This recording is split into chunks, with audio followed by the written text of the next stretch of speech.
Assalamualaikum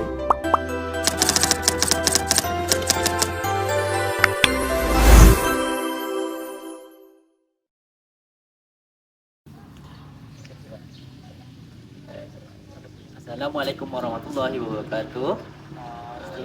Saya Ikal Hakim bersama Barudin. Nombor pendaftaran 14 DKA 20F 1037. Saya Muhammad Iqbal Zafran bin Muhammad Zamli untuk nombor pendaftaran 14 DKA 20F 1107. Saya Muhammad Zalmi bin Rosli bagi nombor pendaftaran 14 DKA 20F 1002. Alright, pengenalan. Matlamat kajian ini adalah untuk menyediakan tinjauan bersatu tentang peranan IPR dalam memupuk inovasi dan pertumbuhan ekonomi dalam sektor ICT Eropah. Lazimnya analisis IPR industri memberi tumpuan kepada paten. Alright, dalam amalan, bagaimanapun strategi IPR dibangunkan dengan menggabungkan penggunaan hak IP dan yang berbeza. Skop analisis. Skop analisis mempertimbangkan perkara ini dan melihat penggunaan bersama paten, tanda dagangan dan reka bentuk perindustrian masing-masing melindungi jenis aset berasaskan pengetahuan yang berbeza. Alright, berdasarkan ciri-ciri ini, tumpuan penyelidikan adalah untuk memberikan gambaran keseluruhan mekanisme yang biasanya digunakan untuk menyesuaikan peluang daripada laporan R&D bagi setiap IPR format ekonomi.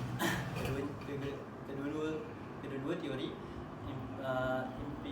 empirical mengenai rasional kewujudan dan kesan yang dijananya ke atas tingkah laku firma dan hasil pasaran.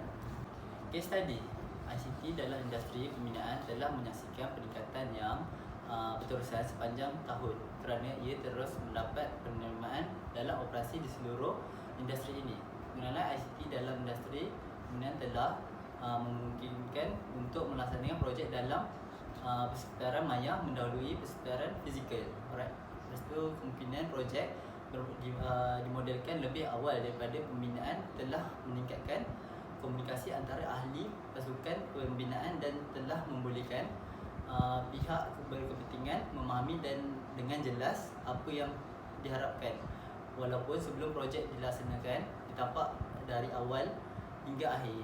Lepas tu kebanyakan cabaran ini adalah disebabkan oleh fakta bahawa industri pembinaan kebanyakannya berada di tapak dan cara yang baik untuk mengenai cabaran ini adalah dengan memastikan penyampaian maklumat yang betul, tempat yang betul pada masa yang betul, dan pemahaman yang baik tentang kesannya. ICT pada fasa yang berbeza bagi sesuatu projek yang sangat penting untuk membantu mengenai cabaran berkomunikasi yang dihadapi oleh pihak penting. Peran inovatif dalam menyelesaikan cabaran atau isu kejuruteraan awam dari segi teknologi dan cara komunikasi mereka. Low latency. Penggunaan internet pada masa kini amatlah penting bagi setiap individu. Ia merupakan satu cabang untuk membangunkan teknologi yang akan menghubungkan seluruh pelosok dunia secara global melalui rangkaian komputer. Penggunaan internet juga seiring dengan perkembangan teknologi maklumat di negara kita. Ini kerana sebelum ini banyak kerja dan atau tugas dilakukan secara manual seperti membeli barang perbankan, membayar bil dan lain-lain. Namun apabila internet tersedia, semua kerja dan tugas seperti yang dinyatakan boleh dilakukan secara dalam talian. Ini jelas terbukti bahawa internet telah memberikan banyak kemudahan dan kebaikan kepada setiap pengguna dan golongan masyarakat. Namun begitu, terdapat juga beberapa masalah berlaku pada internet seperti kependaman rendah, terdapat banyak cara untuk mengatasi masalah ini daripada berlaku seperti first, tingkatkan kelajuan dan jalur lebar internet. Kemudian berdekatkan dengan penghala anda. Lepas tu naik taraf pakej jalur lebar. Dan akhir sekali tutup aplikasi berjalur dengan latar belakang. Okey, yang seterusnya ialah EDEG Computing. EDEG Computing ialah paradigma perkomputeran tercanggih yang membawa pengiraan dan penyimpanan dan data lebih dekat dengan sumber data. Ini dijangka meningkatkan masa tindak balas dan menjimatkan jalur lebar. Ia adalah seni bina dan bukannya teknologi tertentu. Ia adalah bentuk topologi dan sensitif lokasi bagi perkomputeran tercanggih. Kelebihan mempunyai potensi untuk mempolitisasikan dunia perkomputeran awam. Terdapat 6 langkah yang boleh menyediakan titik permulaan untuk keselamatan tepi yang boleh dipercayai, iaitu yang pertama, seni bina sifat amanah. Yang kedua, ketahanan teragih. Yang ketiga, perkomputeran sulit. Yang keempat, penyeragaman. Yang kelima, keselamatan fizikal. Bahaya kesihatan dan keselamatan. Isu keselamatan ditapak sering menjadi topik perbualan hangat di media sosial kerana ramai pekerja di kalangan mereka tidak mengambil berat tentang isu ini. Keselamatan di tempat kerja adalah sangat penting bagi setiap orang. Setiap pekerja, kita menghabiskan masa di tempat kerja. Keadaan tempat kerja yang tidak selamat boleh membawa kepada kemalangan dan penyakit yang akan membahayakan diri kita dan keluarga kita. Pihak pengurusan perlu mewujudkan beberapa jenis peraturan yang perlu dipatuhi sebelum melakukan pekerjaan.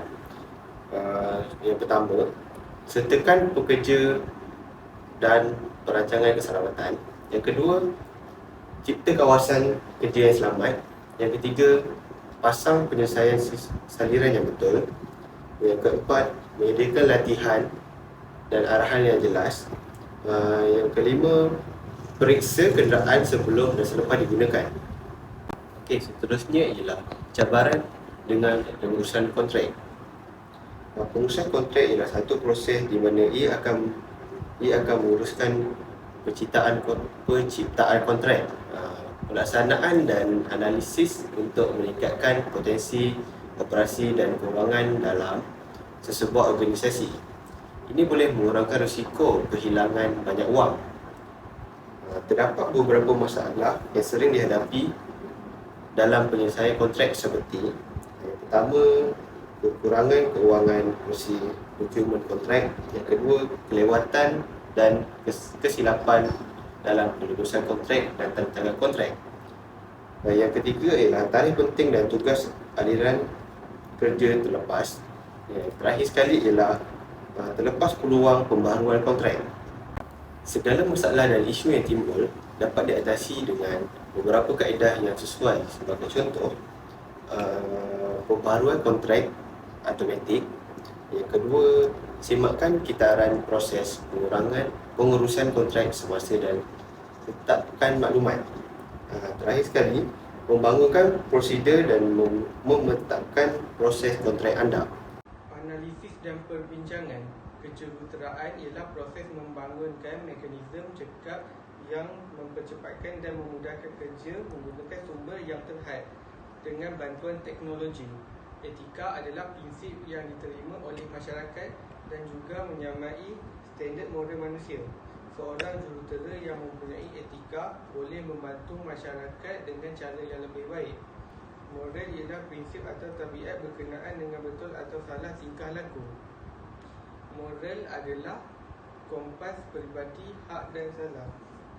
Teori moral mentarifkan istilah dengan cara yang seragam dan menghubungkan idea dan masalah bersama secara konsisten. Beginilah cara teori saintifik digunakan dalam fungsi kelas kejuruteraan lain.